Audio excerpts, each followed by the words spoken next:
Hi, my name is Ella Steele, and I'm a sophomore at Princess Anne High School in Virginia Beach, Virginia, with my brother Ryan. He is turning 21 next month, and he has mosaic trisomy 18.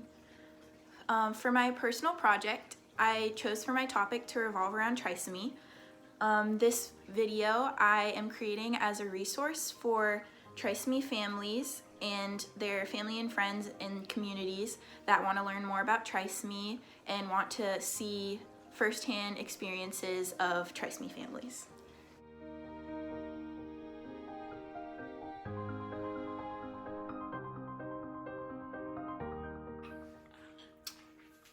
Hi, my name is Jonathan Dampf. This is my wife, Christy Dampf, and our beautiful Ivana Grace Dampf, who's currently a little over 2 years old, and she has full trisomy 18.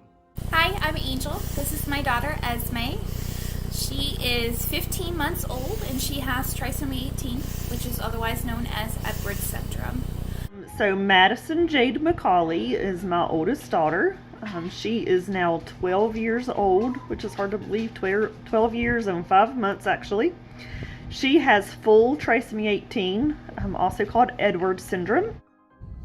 Hello, my son's name is Dallas. He's 9, almost 10 months, and he has full trisomy 18, which means he has a third chromosome on the 18th genetic marker, and his entire third chromosome copied over, making it full trisomy.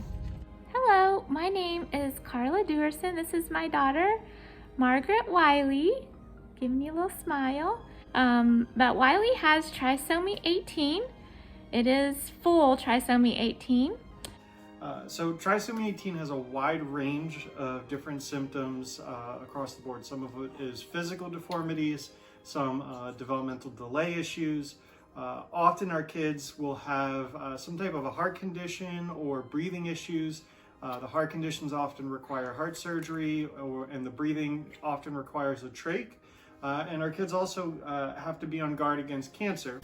Some typical known symptoms that are associated with Edwards syndrome include the low set ears, the sweet little nose right here, clenched fist, which Esme was born with. She has since corrected them. They do open most of the way.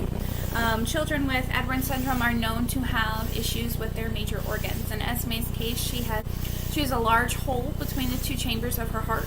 She also has severe pulmonary hypertension. Some other typical markers that come with trisomy 18 include rocker bottom feet, which Esme has. The bottom of her feet look a little different. They kind of look like the bottom of a rocking chair. Some sight issues and some hearing loss as well. You can see she has a tracheostomy that helps her with breathing. That was required because of her floppy airway. So essentially, the muscles in her trachea aren't strong enough to hold themselves open, so the trach helps keep a secure airway for her. Edwards syndrome basically means that she has extra genetic material in each of her cells. So her body works, but it functions differently than yours or mine does, and causes problems with many of her bodily functions. For example, she is G-tube fed. She has to be catheterized 3 times daily. We usually have to do a suppository to help her have a bowel movement. But the characteristics of trisomy 18 were rocker bottom feet, which in the ultrasounds they showed more so than they really are. He has clenched hands. He can unclench them though. A strawberry-shaped head, a smaller head. He has a small jaw. Congenital heart defects of VSD and ASD. Those were repaired when she was 2 months old. She has GERD. She has had pulmonary hypertension. It's resolved now, thankfully. She has hypotonia, meaning her muscle tone is low. She does have some brain abnormalities. Our daughter loves being upside down, as funny as that might seem. When we were in the NICU, I used to dip her upside down and it would calm her down, and she loves it. She loves fast movements. We love taking her on the swing and swinging her around, and some people look at us funny, but she loves it. And so that's just some of the things. She loves Elmo. She loves watching Elmo, and for her 2-year-old birthday, I dressed up as Elmo. She loves The Office because her dad loves The Office, and will actually sit and stare at the screen and watch The Office with her dad, which is pretty cool. She loves putting her hands in her mouth, like most kids. She's just, sweet and loves life. She does not like to be bothered. She does not want to be forced to do anything. She's not super fond of therapies, though she goes through a lot of them. She does like Peppa Pig. She watches Peppa Pig nonstop if you put it on. She loves snuggles. She likes kisses. She thinks it's the funniest thing ever to be spun around the room. She loves the taste of bananas and hates the taste of prunes. And she has a very large puppy dog that she also loves. She loves music. So she loves music. She loves to bounce. She loves to be like in a peanut ball bouncing. She likes to be up on her feet and walking. She used to do walking with handheld support. She used to do that a lot, and then seizures have really taken a toll on her the last couple of years, the last 2 years, I guess. And so she doesn't walk with support as much as she used to, but she does like to be up on her feet when she's able.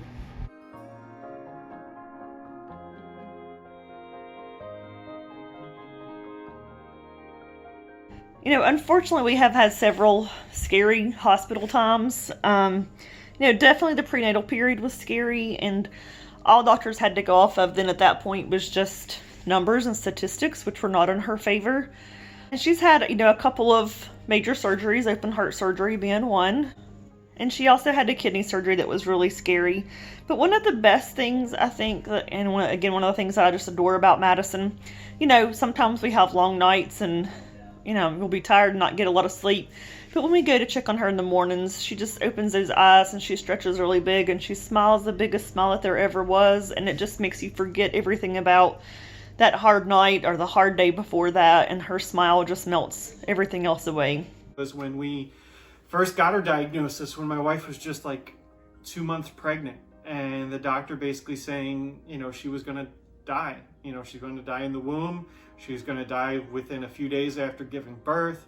That she was incompatible with life, and that we should just get an abortion because it was too risky. There's the memory when she was born. It was the first day, she was born, meeting with 2 separate doctors within a little bit of time, and both of them saying, we're not going to give you the surgery that you need, and we're not going to treat her, and you can just plan to go home on hospice care. Which was so hard because these were just surgeries that normal kids would be able to get. But then literally like within a short amount of time ending up in my wife's room, and in walks a surgeon, and here he comes and says, "Hi, I'm Dr. So-and-so, and I want to do your daughter's surgery. Let's do it." And so it was just so cool just to see someone give her a chance for something that is normal for other kids. Her first reaction being on a swing and just like lighting up like this up and down because she loves those motions, and just seeing her face and how full of joy she is. She's had several very scary moments at home. We've done chest compressions before. She's been whisked off to the hospital in an ambulance multiple times. This diagnosis is not an easy one. But one of the sweetest memories I will always cherish was when we were in the NICU. She was in the NICU for 85 days when she was first born, before she came home for the first time. And we were in the NICU, and she was in between sleep and awake. She wasn't quite asleep, but she wasn't quite awake. And she gave me the sweetest little smile, and it was the first time that she realized that she could intentionally smile. Her intentionally practicing smiling and then successfully getting it and being proud of herself. It was very, very sweet.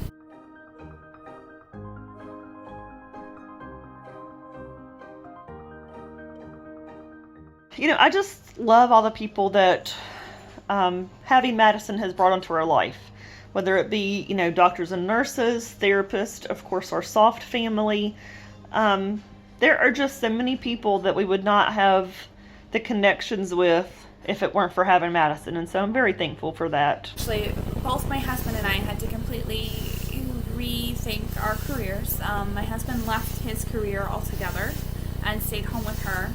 I was a classroom teacher, and due to this pandemic and her high-risk nature, I had to leave the classroom this year and pursue alternative employment until things are safer for us to be out.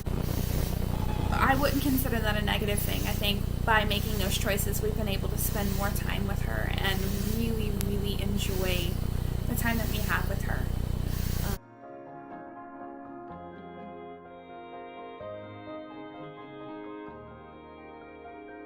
We were visiting her dad on the other coast of Florida, or actually her grandparents on the other coast of Florida.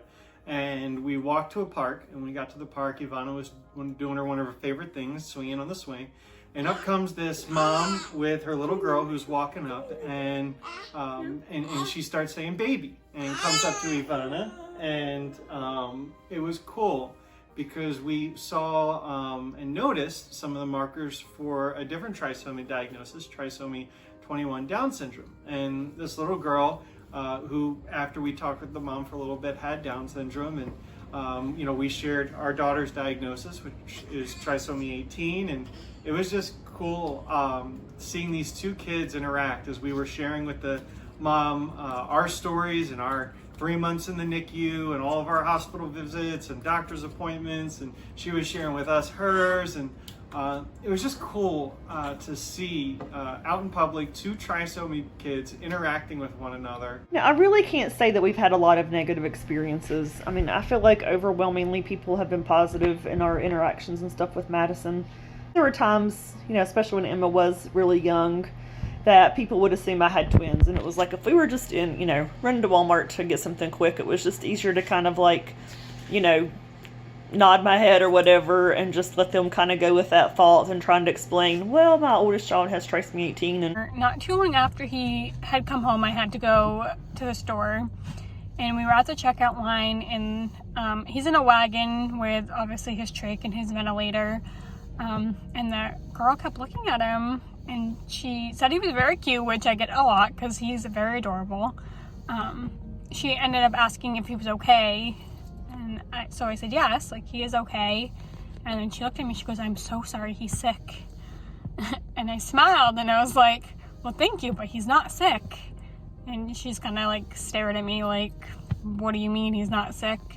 It's not really a negative experience other than I do get that a lot, oh, God bless you, I'm so sorry. And a lot of my responses are, he's doing great. Without the vent, without the trach, I wouldn't have him. So I'm very thankful. I took Esme to Target shopping with me, and we stopped in Starbucks to get a coffee, and she was in line with me, and these two kids were there. They must have been, 7 and 8 years old, and they were there with their mom, and you could see them. This one particular child, you could see he was dying to ask a question, but he was trying to be polite. And so he kept telling his mom, look at the baby, trying to get mom to kind of check Esme out and then maybe ask the question for him. And he kept saying it, and she's like, oh yeah, she's so cute, and kind of dismissed him. And you could just see it on his face. And so finally I just was like, did you want to ask about her tubes? And he kind of shook his head oh, no, looking at mom he's going to get in trouble. And I'm like, it's okay to ask questions. You can ask me a question. And so finally he asked me about her tracheostomy, and I explained that her trach helps her to breathe, and that Esme spent a long time in the hospital when she was little, and that in order for her to come home, she had to come home with some extra equipment. And he just lit up.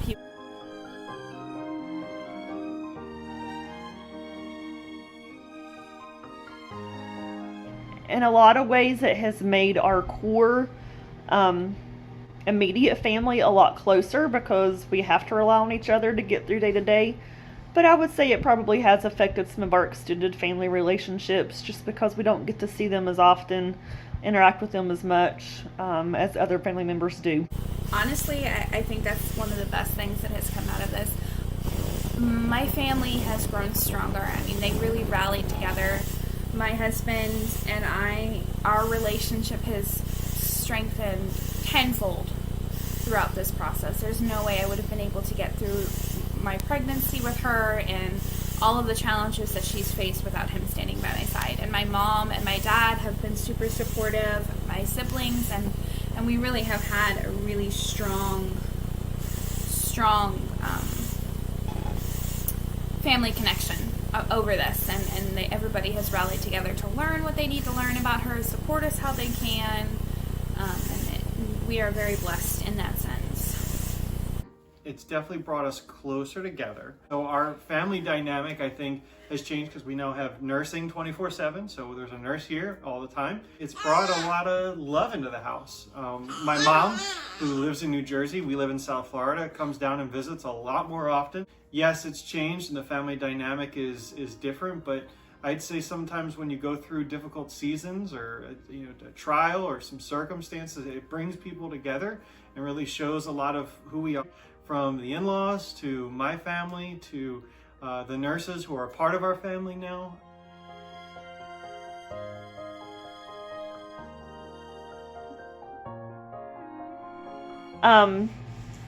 Madison and Emma have an incredible relationship.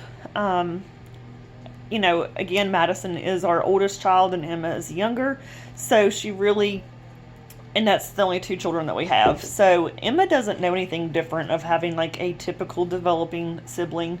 All she knows of having a sibling is Madison. So in a lot of ways, I think that has been a positive because she doesn't have something to compare it to. And I feel like, she's been very accepting of Madison because, again, that's been her normal and that's what she's grown up with.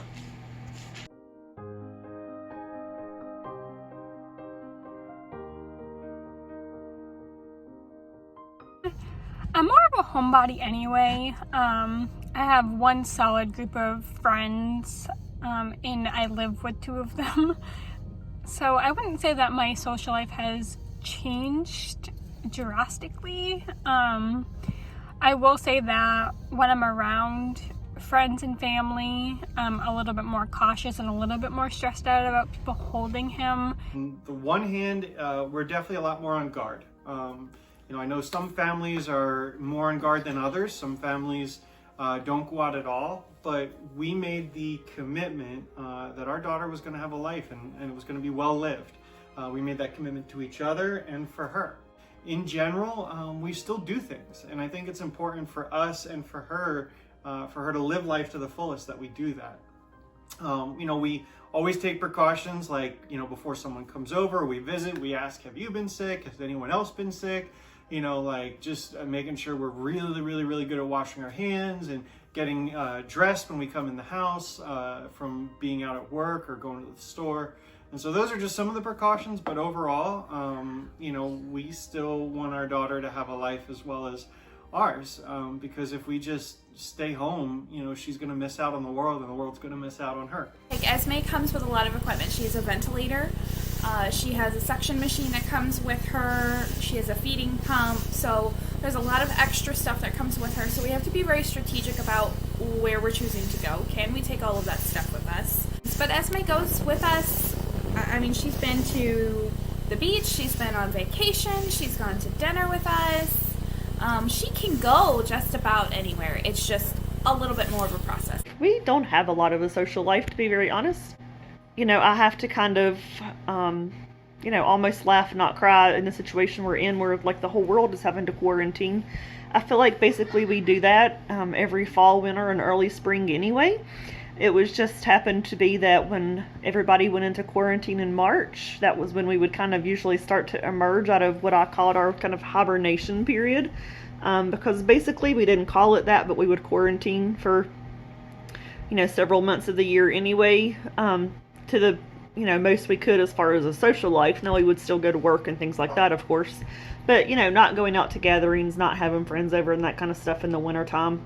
Fall and winter, just to keep illnesses and stuff away from Madison, and really, limited any kind of travel and stuff then too.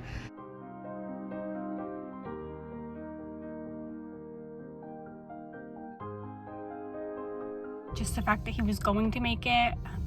We had a 5-month trip in the NICU but just that he was going to be here and I was going to be able to raise him and meet him. Up until hours before I delivered, I was still having doctors tell me, don't even bother worrying about interventions, don't worry about a C-section, because he's not worth it, he's going to die anyway. My pregnancy would have been a lot less stressful if I didn't have to worry about saying goodbye to him. So I think I would have been focused more on just having a normal pregnancy if I had known. Well, before I had Esme, I didn't even know what trisomy 18 was. We found out, we got our diagnosis when I was, I guess it was about 15 weeks pregnant. And I still really didn't grasp all of the diagnosis. We were being thrown information from all different directions, and it was a difficult process. I wish that I had known that the statistics that the doctors throw at you when you're pregnant aren't up to date. They're not accurate. We were told that she would not make it to birth. We were told that if she did miraculously live, that she would only live a few hours, maybe a day if we were lucky. We've had her for 15 months and she is home and thriving. To hold on to hope. So much of the time in the prenatal period, we were given such negative information and statistics. So I wish I had known more of what to expect with a child that does live past that very early neonatal period, instead of just all the things about expecting our child to die. The doctors basically said she wasn't going to live, and kind of took a lot of the hope away in the very beginning, and we really didn't know what to expect. And so I kind of wish that we knew off the bat that these kids do survive. But on the other hand, one of the things that I'm kind of torn between is another thing that the doctors told us is that if she did live, she wouldn't smile, she wouldn't laugh, she wouldn't recognize anyone, she wouldn't reach for us, reach for things. And part of me wishes I knew that, but another part of me is pretty amazed by her, and I would have missed out on that. I would have missed out on all the amazing things that she does, that has totally given me a different perspective on her and her life. The last thing I'd say, which I wish I knew because it is a lot simpler than I thought it was her medical equipment. When we hear trach and ventilator and feeding tube and feeding bag and syringes and all that, for a guy who has no medical experience, that's like, whoa. But it's really simple. And I think part of it's just because, you love your child, so you learn. But then I think part of it's just, it's not as complicated as I thought. And I think that would have relieved some of the stress from before she was born.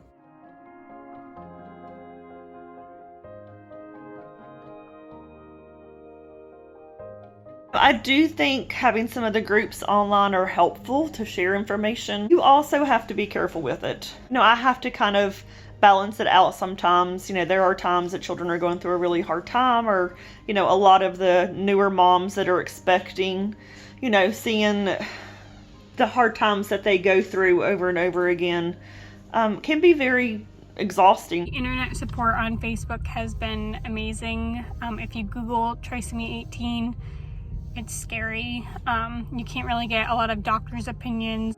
I was able to connect with a family in the Facebook group who had a daughter 5 months older than my son, born at the same hospital.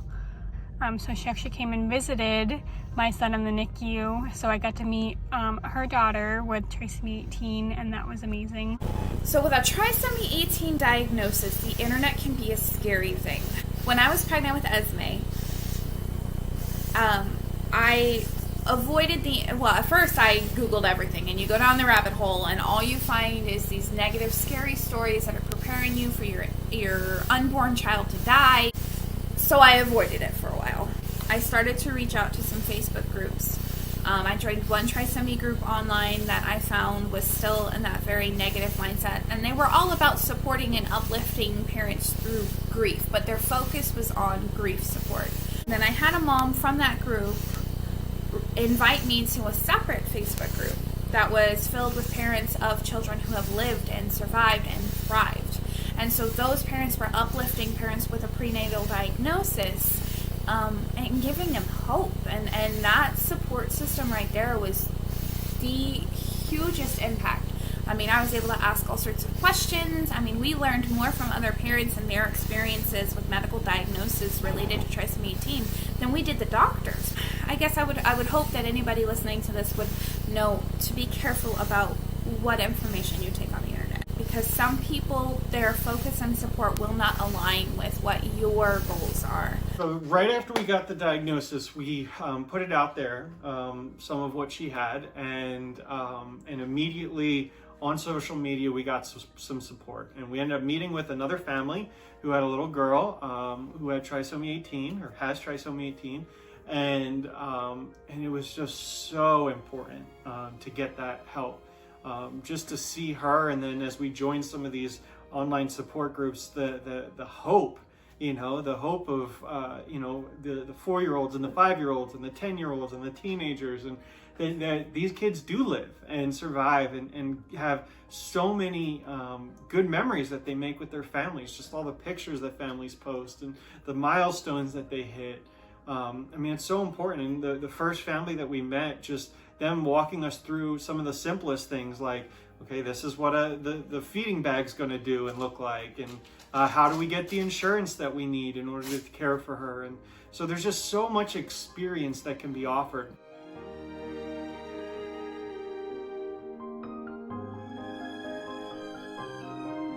So my answer to this question is that these kids matter, and can do so many things that they aren't given credit for. These are some of the happiest kids that you will ever meet, and have a joy that's super contagious. My daughter has taught me so much about life and perseverance, and she continues to bring that message to everyone that she meets and that meets her. I think as a society, we set a standard for success and happiness and even quality of life. But I think each individual has their own standards of happiness, and our job should be to love and support these kids and the families who have them. That we can't set the goals for others, and our job is to help them be the best that they can be. My goals have changed. Our daughter may not be able to do everything I wanted her to do, but I can honestly say, there's so many things she already is doing that we never thought she would do. And so there's a yet at the end of every one of those will she. We don't know how much she's going to accomplish, but we need to give her the chance. And today I just want her to be the best Ivana that she can be. And my job is to help her do that. I just have to do my part. I can be happy to be a part of this little miracle that she is. And I also want people to know that our family may be different in some ways, but we are just like so many other families out there, with and without disabilities. I guess my biggest thing, in thinking about school and just people in our community, is for them to understand that Madison has a value. That even though what Madison has to contribute to school, to her classroom, to our community is different, it doesn't mean that it's less valuable. Although her life is different and does present challenges, she is full of joy, and she is full of love, and she teaches us the meaning every day of unconditional love. There is hope. The research that doctors often quote when you are diagnosed with trisomy 18 prenatally is that only 5% of these children will make it to birth. And of those that make it to birth, only a few will make it through their first year of life. That data is based out of the 80s.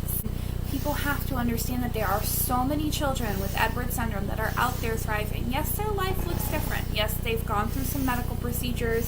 Some of them have had to have multiple surgeries. But they're at home. They're living their best life. They've brought so much joy and love into the lives of the people who are in their family, of that close family friend circle. Even in Esme's case, she's got friends who follow her all over the world who have never met her but still cheer her on and root for her and celebrate her milestones. She has inspired so many people. There is so much more hope out there than doctors will lead you to believe. I hope after seeing this video that you have learned a little bit more about these children and their families and the lives that they live.